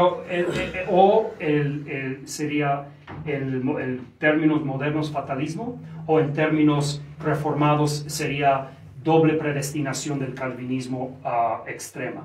Y ninguno de esos dos, en mi opinión, están interactuando de forma muy plenaria con las escrituras. Lo que yo te estoy diciendo no tiene nada que ver con eso. Voy a tratar de responder la parte de tu pregunta que creo que deberá ser relacionado a este tema. Podemos hablar los de otros después, pero no quiero divagar demasiado. La parte de la pregunta que creo que va con el tema y es buena, es que en nosotros está esta semilla, digamos. Está este bebé, criado a la imagen de Cristo, que está creciendo, pero está cubierto de una cáscara. Y la cáscara es todavía la vieja humanidad. Y Cristo nos dice que esto es verdad. Lo vemos en Cristo, esta verdad, porque Él nos dice que tenemos que cada día matar la vieja criatura, clavarla en la cruz. Eso es lo que Cristo hizo. Él tomó la primera creación, que era su cuerpo humano, y la clavó en la cruz para resucitar en novedad de vida. No nada más, sí se entienden que la resurrección de Cristo no fue como ninguna otra. No fue como el de Lázaro. Cuando Lázaro resucitó, si tenía deudas antes, las tenía todavía ahora. Si Lázaro tenía algún problema en la vista antes, lo tenía todavía ahora. Lo único que pasó es que reanimó su cuerpo. La resurrección de Cristo no fue una reanimación del cuerpo. Es la razón que nadie nunca adoró a Lázaro. Lázaro resucitó de los muertos y todos los apóstoles lo vieron y estaban sorprendidos, pero nunca hicieron un culto a Lázaro. Porque Lázaro muerto y Lázaro revivificado era el mismo Lázaro. Nada había cambiado. Pero cuando Cristo resucitó, y debes leer, hay un libro que deberías leer de esto, sobre ese tema, es muy bueno. Es un libro grande, entonces si lo haces es una tarea de veras grande. Es como 900 páginas, pero es excelente libro. Es escrito por un teólogo inglés llamado N.T. Wright. Déjame escribirlo, porque yo creo que te va a gustar. N.T. Wright. Se llama La resurrección del Hijo de Dios. Y él da mucha evidencia científica para la resurrección de Cristo. Pero luego le explica por qué la resurrección de Cristo es tan importante. Es tan crítico la resurrección que Pablo dice que sin la resurrección de Cristo, toda la fe cristiana no vale nada. Amén. ¿Sí? Y no es nada más porque decimos, bueno, es porque dudar de ese hecho histórico sería dudar de Dios. Esa no es la razón. La razón que Pablo dice que la resurrección de Cristo es tan crítico es porque ese es el prototipo de esta nueva creación, donde Cristo no nada más reanimó un cuerpo, Él salió con otro cuerpo, que tenía todo, no todo, pero tenía mucho del anterior en muchos aspectos, pero completamente transformado.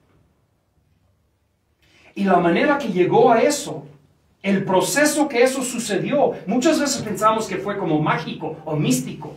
No fue. Pablo lo enseña, Pedro también habla un poco de esto. Sin la crucifixión no hay resurrección. Cristo fue crucificado, dice, para resucitar con esa novedad de vida. Y ahora Él dice que si nosotros queremos eso, tenemos que ser crucificados con Él para que también seamos levantados con Él. No puedes tú entrar a una plena novedad de vida en esa nueva creación sin matar la vieja. Entonces, bueno, ya en otros términos sería básicamente, o al menos lo puedo interpretar de esa manera, el hecho de que pues la conciencia vieja muere y renace una conciencia nueva en la cual no puede ser corrompida, ¿no? Entonces, pues, es que no termino de entender Ujú. El hecho de, pues, ¿por qué? ¿Por qué qué? Pues así en general, ¿por qué? No entiendo la pregunta. Y es que yo tampoco sé preguntarla. No, entonces no voy a poder quizá responderla. Esa es la cuestión, ¿no? De que, pues, pues, ¿Por qué el proceso en esa forma? ajá. ¿Es lo que estás preguntando? Es que, déjame formular. Ok, está bien. Sí, mira, no hay ningún problema. Y si pudiera entender, te diría, no estoy tratando de argumentar o nada. Estoy tratando de entender y tratar de responder lo mejor que puedo. Entonces, trata de formularlo de una manera quizá un poco diferente y a ver si podemos entendernos, ¿sí? Y puedo responder. Mande. Hablando de Romanos 8, también dice que a los que predestinó también llamó, y a los que llamó también justificó, y a los que justificó también glorificó. Hablando de la glorificación de Cristo, bueno, primero, ¿qué sería la glorificación en nosotros? ¿Y va a suceder en este mundo o después de la muerte? Hablando de la transformación que está haciendo Cristo en nosotros. Sí, está en proceso. La glorificación es esa transfiguración, esa transformación, ese paso de antiguo a nuevo. Y según las Escrituras, esto está en proceso. Y cada vez Dios lo está operando en nosotros, dice, obrando en nosotros el querer y hacer su buena voluntad. Entonces Dios nos está dando la gracia y el deseo de crucificar la carne, crucificar la vieja naturaleza. Y cada vez que crucificamos algo de la vieja naturaleza, ahí puede nacer más del nuevo. Entonces estamos en eso, y Efesios habla de eso. Dice en Efesios que Dios dio a la iglesia dones, los repartió para la edificación del cuerpo, para todas esas cosas, hasta que todos lleguemos a la edad de la plenitud de Cristo, a la medida del varón perfecto. Piensa en esas palabras. ¿Qué está diciendo? Vamos a llegar a ser igual que Cristo, o sea, a su medida, a su estatura, imagínate, eres chiquito, pero dice, mira, ahí está, como dice Hebreos, el hermano mayor de la familia. Cristo es el hermano mayor. Y estamos viendo eso y dice, ustedes que ahorita se creen enanos y se creen débiles y batallan, pero dice, pon tus hijos, Hebreos dice, pon los ojos en Jesús, el autor y consumador de la fe. O sea, el ideal, el prototipo, el modelo. Pon tus ojos ahí y alza las manos, fortalece las rodillas y sigue en esa dirección, tomando tu cruz. Nosotros lo pensamos como carrera y hay una alegoría válida ahí. Pero piensa lo que de veras está diciendo el autor de Hebreos. Cuando dice que alguien está en un camino y tiene las manos caídas, las rodillas paralizadas, está visualizando a alguien cargando una cruz por la vía dolorosa de Cristo. Está diciendo, ve a Cristo, mira lo que está por delante. Dice que Cristo, cuando consideró lo que estaba por delante, menospreció la vergüenza, menospreció la cruz y fue a su muerte con gozo.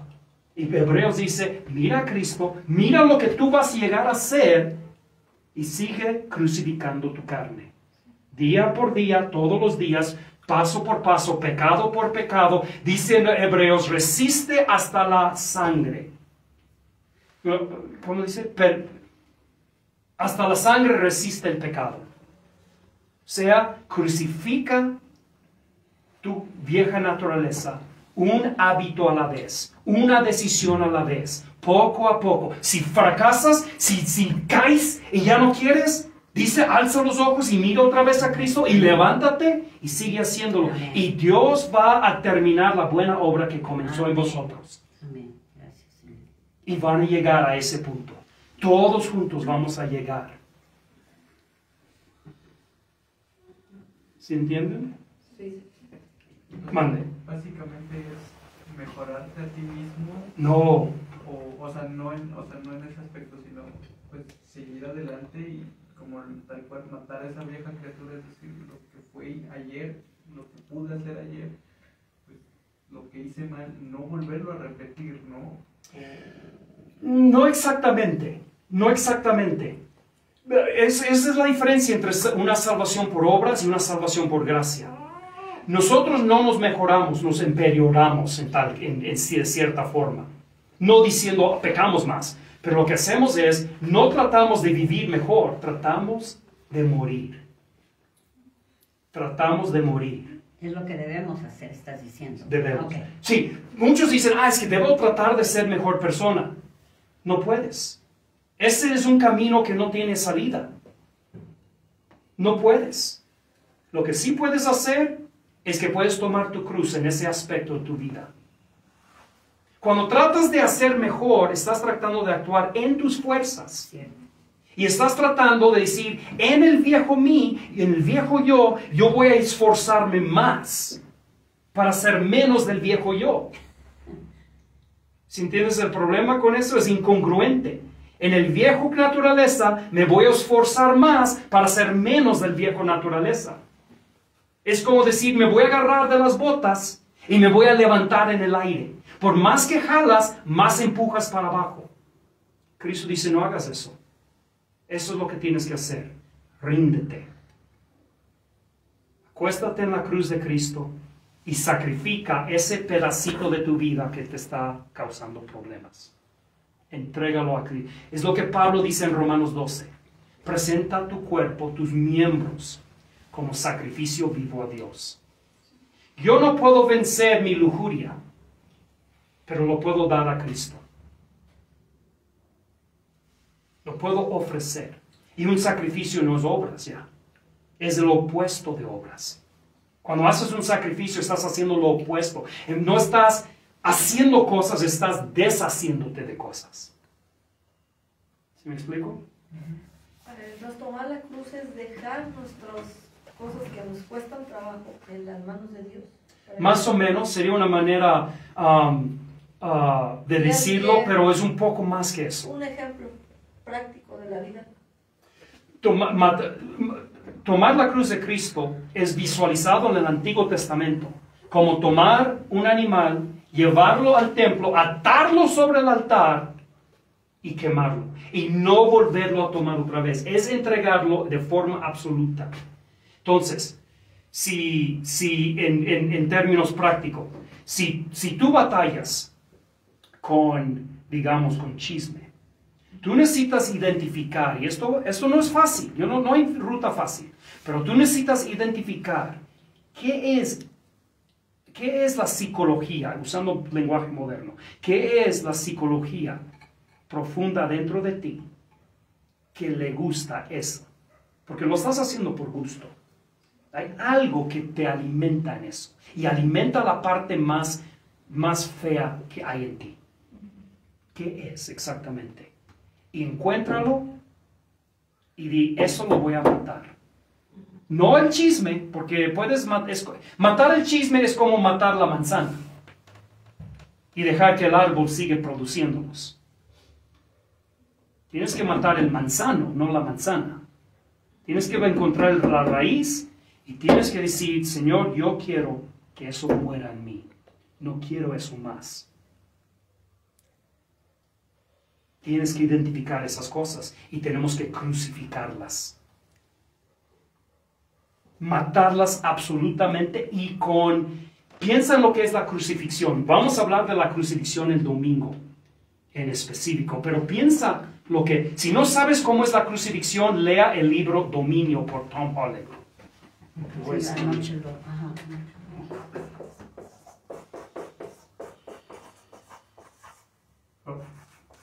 Tom Holland, Dominio. Él tiene, si tú quieres leer una descripción de la crucifixión histórica, no sensacionalista de cristianos, este es un agnóstico, historiador, que se ha yendo, es un autor actual y yo he estado trazándolo en las redes sociales, porque él se ha ido de ateo, ahora es agnóstico y se autoidentifica ahora más como cristiano, por lo que él escribió en este libro Dominio. La gran parte es hablando de la crucifixión. No nada más es una muerte pública. Por ejemplo, absoluta. Si una persona tiene problemas con el alcohol, es algo que está mal. Ujú. Analizo y digo, esto me está dañando, es incorrecto, no es agradable a Dios, etc. Ujú. Analizo profundamente y digo, ¿por qué estoy tomando? Porque Ujú. tengo dolor. Me hinco ante Dios con todo mi corazón y le digo, ya no quiero esto, quítalo de mí. Dame el dominio para poder vencerlo. Y cuando llego a una situación en la que hay alcohol y llego a haber situaciones donde está ahí, crucificarlo es que yo ya lo entregué a Dios y Él me va a fortalecer para decir, no, voy a tomar. Yo diría de esta forma, cuando lo crucificas, lo que de veras es la raíz, y yo no estoy seguro que, sí entiendo tu ejemplo y no quiero ser pedántico, pero nada más para quedar claro, no creo que el problema raíz del alcoholismo es dolor. Creo que hay algo más profundo que tiene que ver con, todo tiene que ver con voluntad. Cuando decimos que es algo que no es voluntad, estamos diciendo que no soy yo realmente que lo está haciendo, no soy culpable. Dolor es algo que viene encima de mí. No es algo que yo voluntariamente estoy eligiendo, escogiendo o haciendo. Todo pecado es de voluntad. No, pecado requiere voluntad. No puedes pecar sin voluntad. ¿Okay? Entonces tienes que trazarlo, la raíz, a la voluntad. Y no en general, sino en específico. Yo, por ejemplo, a mí me había dado colesterol y yo fumaba. Estaba bajando el ritmo cardíaco. Y el doctor, cuando yo fui al doctor, me dijo, ¿sabes qué? A partir de ahorita, por tu salud, vas a dejar de fumar y vas a hacer ejercicio. Y dije, sí. Y saliendo del consultorio, dejé de fumar, pero no hice ejercicio. Pero sí dejé de fumar, ¿por qué? Por mi salud. Ok. Ese sería un ejemplo, sí. Volviendo a lo que estás diciendo, Estrella, ¿verdad? Disculpa. Ok. Volviendo a lo que estás diciendo, entonces, creo que es importante entender que cuando hablo de llegar al raíz, estoy hablando, siempre llega a la voluntad. Y siempre es algo de la cual ya no hay excusa. Puedes decir, es que tengo dolor porque esto pasó en mi vida, y es cierto, no hay duda. Pero más abajo, si sigues taladrando, vas a llegar a que, aunque tomes todo lo demás que es cierto arriba, pero fundamentalmente, la parte que yo puedo controlar de cierto aspecto, si yo puedo controlar, va a ser una cosa de voluntad. Y eso es lo que tengo que matar. Matas la raíz y ya matas la cosa. Y cuando hablo de crucificarlo, esto es más como se parece. Te voy a dar un ejemplo propio que no es pecado, pero ilustra la cosa. Yo cuando tenía como, no sé, creo que 13 o 14 años, me encantaban unos pies que hacían, eran como pastes, eran un pastel de carne, y me encantaban, y yo le pedí a mi mamá que me lo hiciera, y ella me hizo uno, y me lo comí. En la noche me dio apendicitis, obviamente no fue por el paste, pero me dio apendicitis, y por los siguientes 10 años, no podía ni tolerar el olor del paste, me daba asco y vómito. Porque algo en mí que le encantaba el paste murió. Y no es que yo tenía que controlarme, no comes el paste. Yo no quería eso ya. Y cuando nosotros de veras crucificamos la parte que está causando esto, que lo está provocando, no es que ya podemos decir, resiste, resiste. Ok, es llegar a la conciencia de que verdaderamente Es que ya nos da asco. Ya no lo quiero porque... No, ya no lo vas a querer. Ya no lo voy a querer porque entendí que... No es porque entendiste. Es más, entendí, piénsalo de lo que hablamos al inicio. Tienes lo que son tus reacciones que vienen desde la raíz de tu ser. Y después que esas suben, empiezas a entender y querer justificarlas. Y nosotros queremos pelear la batalla de pecado en el intelecto, porque somos modernos y postmodernos. Pero el pecado no viene del intelecto. Si fuera del intelecto, el pecado siempre sería cuerda. Pero casi todo el pecado es irrazonable. Pero queremos batallarlo con razón. No nada más en nosotros, pero en otros. ¿Cuántas veces nuestro evangelismo es tratando de razonar con la gente y decirles, actúan inteligentemente y pensamos que los pecadores son idiotas? Pero no son. Bueno, quizás son, pero no es el problema. El problema es que son animales. Y no digo eso en una forma de insulta. Yo estoy hablando bíblicamente, en categorías bíblicas. Son cuerpo animal. Están actuando, como Pablo dice en Efesios, en la vanidad de sus sentidos, movidos por los deseos y vicios más profundos y básicos del ser humano. Y la única manera de corregir eso es llegando a ese punto. Y en ese punto, todo el intelecto... Mira, yo he tratado, hablando de borrachos, yo he ministrado a borrachos por 30 años. Y nunca he podido persuadir a un borracho a no tomar. Porque su problema, ya cuando él llega a querer razonarlo, ya es tarde. El gusto, el querer el alcohol ya está desde su profundo, ya... Y ya cuando llega al cerebro, ya es tarde. Ya es tarde. Es como querer tomar un encino ya maduro y torcerlo. Es tarde. No vas a hacer nada ahí. Por eso la Biblia, Pablo dice, hablando a personas que sufrían todos estos problemas en Efesios, si tú vas y estudias la historia de los de Éfeso, vas a ver cómo que a quienes estaba escribiendo Pablo sufrían todos esos vicios, y él les dice, lo que ustedes necesitan es la misma operación de Dios que levantó a Cristo de los muertos, tiene que operar en ti. Mande. ¿Crees que eso pasa cuando, digamos que recién salvados? Como emoción, dejas de hacer muchas cosas, esa como... dejas el otro trabajo, encuentras otro, como algo muere adentro, pero no sabemos que eso es lo que está pasando, solo es instante. Exactamente. Y como que perdimos eso, viendo en los años de ser cristianos, perdimos esa, cómo hacer eso, siento. Pues nunca supimos cómo hacerlo, sí, pero sí sucedió, exactamente, y sí pasa. Entonces es como algo que Dios hace. Oh, Dios lo hace. Yo lo entrego y Él se encarga. Por eso cuando yo digo crucificar la carne, crucificar la carne, lo digo, también dije, es decir, Dios, mátalo. Pero no puede, Dios no lo va a hacer hasta que tú estás verdaderamente entregándolo.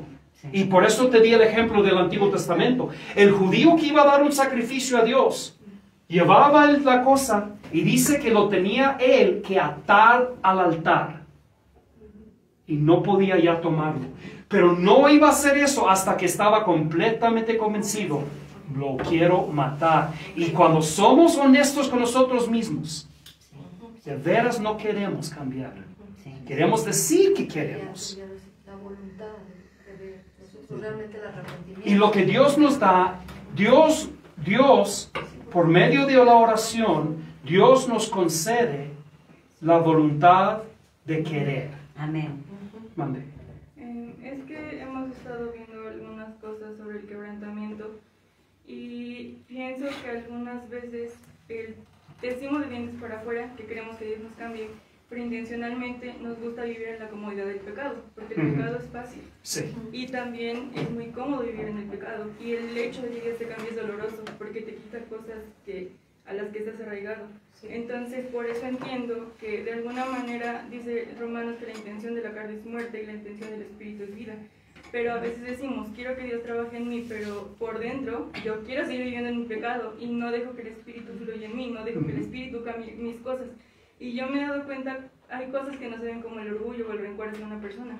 Es algo que Dios solo puede cambiar, porque tú dices, no me gusta tener estos sentimientos, pero al mismo tiempo solo esperas que el hermano haga algo para juzgarlo, para criticarlo, para decir, es que esto me enoja de él. Entonces pienso que solo es algo que el espíritu puede cambiar dentro de ti, pero también teniendo la intención de que quieres que Dios se cambie. Entonces es un poco difícil porque hay cosas que nosotros tenemos arraigadas, pero debemos soltarlas, porque nos gusta tener control sobre eso y creemos que lo estamos soltando, pero lo amamos. Exactamente, es cierto. Piénsalo de esta forma.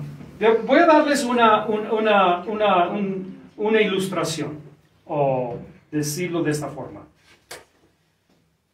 Piensa y trata de pensarlo que como si fuera cierto. Digamos que yo tuviera esta pastilla. Que yo te diera esta pastilla. Y yo te dijera, ahora tú trata de creer que lo que voy a decir ahorita es completamente cierto. El pecado que tú tienes que no has podido vencer. Si tú te comes este cacahuate, jamás vas a querer hacerlo otra vez. El pecado que más te gusta hacer. Si tú te comes este cacahuate, jamás vas a desearlo de nuevo. El problema es que la mayoría no comeríamos el cacahuate. Si de veras creyéramos que comerlo nos quitaría el deseo, si le dices al borracho, cómete esta pastilla, y jamás te va a dar asco el alcohol, no lo comen. Porque no quieren dejar. Y ese es el deseo que tiene que morir. Mande. Bueno, es que ahí sí discrepo en su ejemplo de borracho, porque yo he vivido con un alcohólico, ¿no? Pues es mi papá. Okay. Entonces ahí discrepo muchísimo.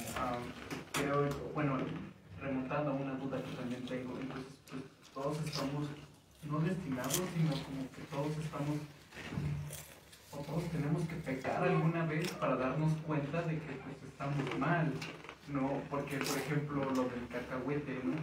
Pues, ¿cómo sé que es pecado si no lo he cometido? ¿No? Y digo, bueno, al menos... Bueno, eso categóricamente no es cierto, lo siento, pero nosotros sabemos que algo está mal que nunca hemos hecho. Y Pablo lo dice también, porque dice él, condenamos a los que nos hacen cosas malas. No lo hicimos nosotros. Si alguien me viola, yo nunca he violado. Y yo sé que no está bien. O si violan a otra persona y lo veo, yo sé que está mal. Entonces yo no tengo que hacer algo para saber que está mal. Eso es una de las definiciones de no ser animal. Es tener el conocimiento del bien y el mal. Es lo que Adán adquirió a la raza humana. ¿Ok? Pues es que creo que ya depende mucho de los contextos y entornos en los que se encuentran las personas. Dependiendo de cómo se crían o cuáles son sus ejemplos, pueden definir si algo es malo o bueno. Creo yo, o al menos por lo que llevo... Sí, pero la ciencia sobre eso es muy clara y no es así. La moral entre diferentes grupos de personas en diferentes ambientes no varía mucho, muy poco. Y entre más cercano llegamos a la infantez, o sea, cuando son más chicos, menos variación hay entre la moralidad. Y esto ha sido estudiado mucho. Casi no hay ningún tema en la ciencia más estudiada que la moralidad. Yo puedo recomendarte algunos recursos para que veas, porque es importante que averigües, porque las teorías que estás usando, si son fundamentalmente incorrectas, vas a terminar con conclusiones incorrectas. Y creo que es más o menos por el camino por el cual te encuentras un poco.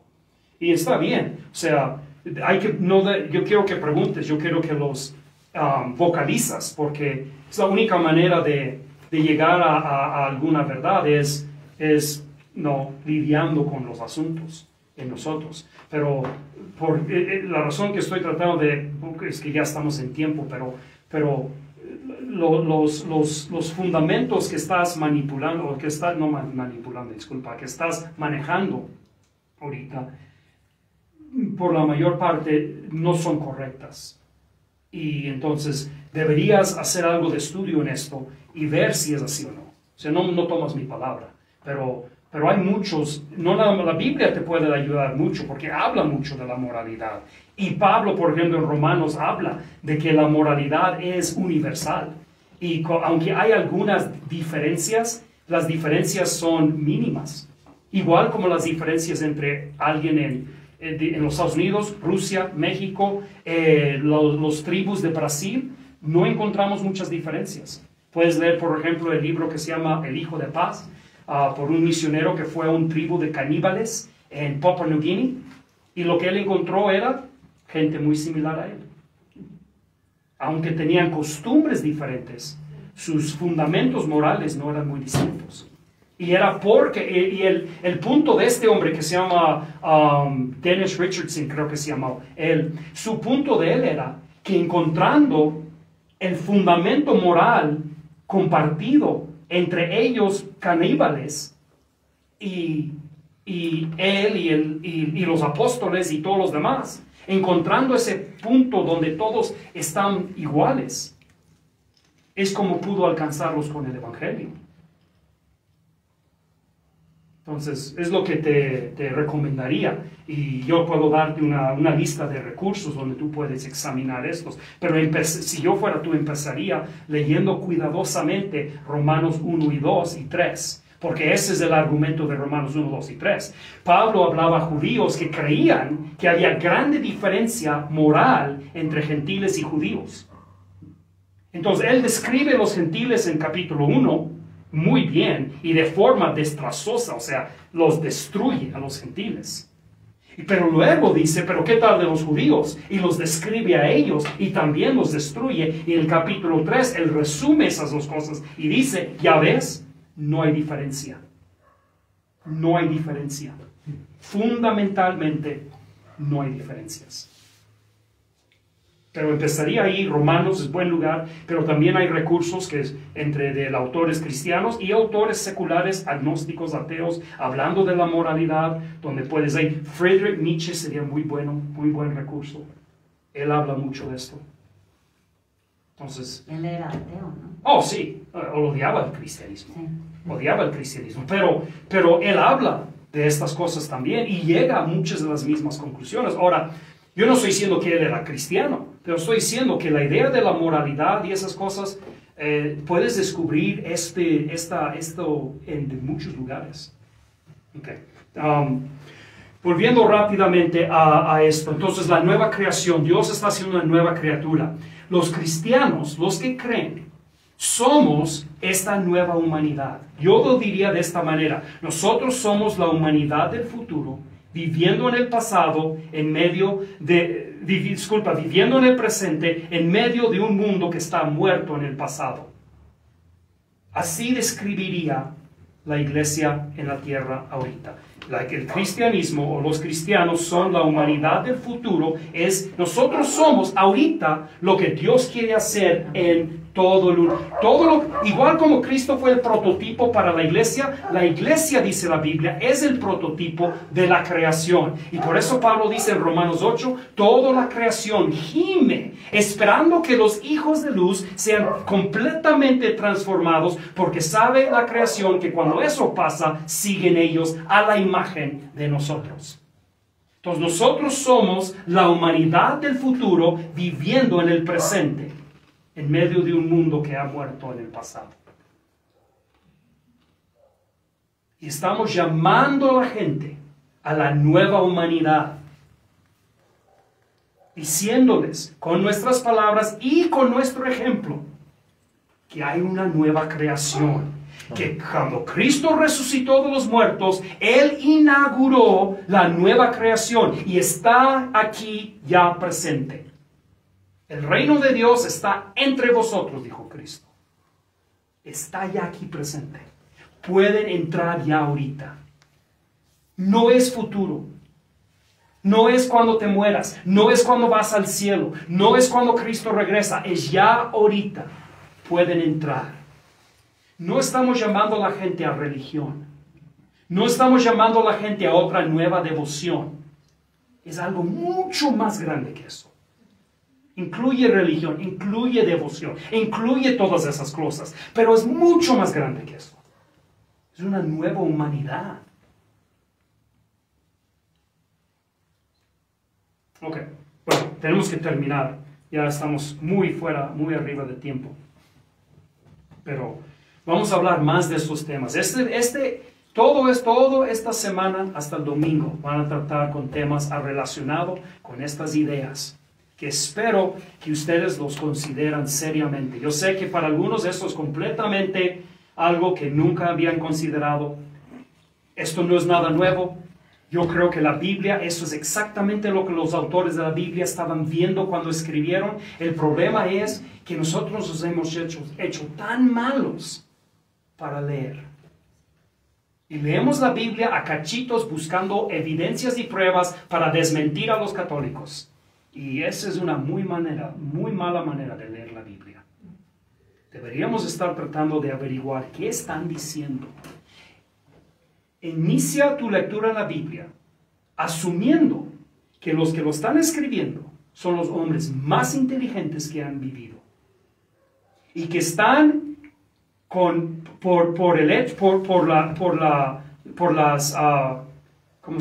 la debilidad de su tecnología, que piensa la tecnología que había para escribir en ese entonces, por lo débil que fue su tecnología, están comprimiendo estas verdades en las menos palabras posibles. Lee Efesios 1 y 2 esta noche, cuidadosamente, y mira qué tan comprimido están esas frases. Él está comprimiendo las más grandes ideas que el mundo ha pensado en como 140 palabras. Y la única manera que lo vamos a entender es si los empezamos a inflar y pensar. Y vamos a tener que traducirlo a nuestra cultura y nuestras categorías. No para mejorarlo, sino nada más para poder comprenderlo. ¿Ok? Dios los bendiga. Mañana.